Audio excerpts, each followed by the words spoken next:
कांग्रेस आदिवासी विभाग के प्रमुख विक्रांत भूरिया ने दिल्ली में प्रेस कॉन्फ्रेंस की और भूरिया ने मध्य प्रदेश के बालाघाट में कुपोषण, मलेरिया और खसरा से आदिवासी 22 बच्चों की मौत का मामला उठाया है। भूरिया ने मिड डे मील और पोषण आहार में घोटाले का आरोप लगाया। भूरिया ने महाराष्ट्र के गढ़चिरौली में इस सर्पदंश से 3 आदिवासी बच्चों की मौत का मामला उठाते हुए भी बड़ी मांग की है।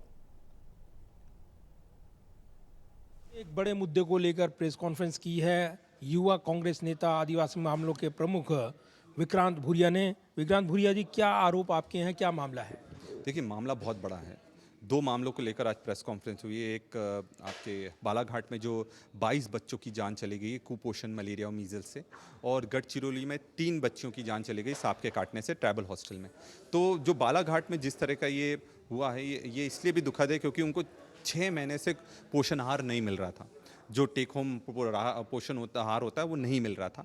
साथ में जो इम्यूनाइजेशन होना चाहिए वो भी नहीं हो रहा था, टीकाकरण नहीं हो रहा था।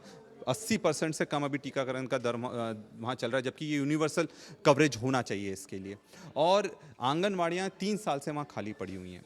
और अब सबसे बड़ी दुख की बात यह है कि जब सरकार से हम सवाल करते हैं, हमने सवाल करा सरकार से कि आप कुपोषित बच्चों को कितना आहार देते हैं, तो ये जवाब सरकार की तरफ से विधानसभा में मुझे मिला है, जिसमें ये कहा गया है कि कुपोषित बच्चों के पोषण आहार के लिए सिर्फ 12 रुपये देते हैं वो प्रति बच्चा पर दिन। तो 12 रुपये में तो अब चाय भी नहीं आ रही है, शक्कर ही कितनी महंगी हो गई है, 2 केले तक नहीं आएंगे, तो उसमें आप कुपोषित बच्चों का निराकरण कैसे करेंगे? और 980 रुपये उनके पूरे इलाज के लिए देते हैं। तो ये मजाक इस सरकार कर रही है, और इसकी सबसे बड़ी जो कीमत चुकाना पड़ रही है हमारे आदिवासी बैगा समाज के बच्चों को चुकाना पड़ रही है। और गढ़चिरौली में जहाँ 3 बच्चों की मौत हुई है, ट्राइबल हॉस्टल्स की बहुत बुरी हालत है। एक ही रूम में 70 से ज़्यादा बच्चियों को रखा गया था, उनको बिस्तर नहीं दिए गए थे, उनको ज़मीन पर सुलाया गया था। 6 बच्चियों को काटा था, उसमें से 3 की मौत हो गई है। और सबसे बड़ी दुख की बात इसलिए है क्योंकि गढ़चिरौली प्रभार क्षेत्र खुद वहाँ के मुख्यमंत्री देवेंद्र फडणवीस जी का है। तो वहाँ माइनिंग के लिए तो वो जाते हैं, पर हॉस्टल्स की क्या हालत होती है वो कोई भी नहीं देख रहा है।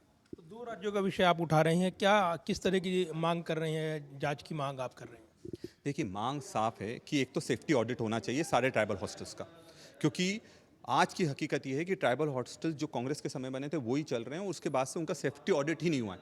हर साल ट्राइबल हॉस्टल्स का सेफ्टी ऑडिट होना चाहिए, और जितने भी अधिकारी जो इसमें दोषी पाए जाते हैं उनको सख्त से सख्त सज़ा होना चाहिए।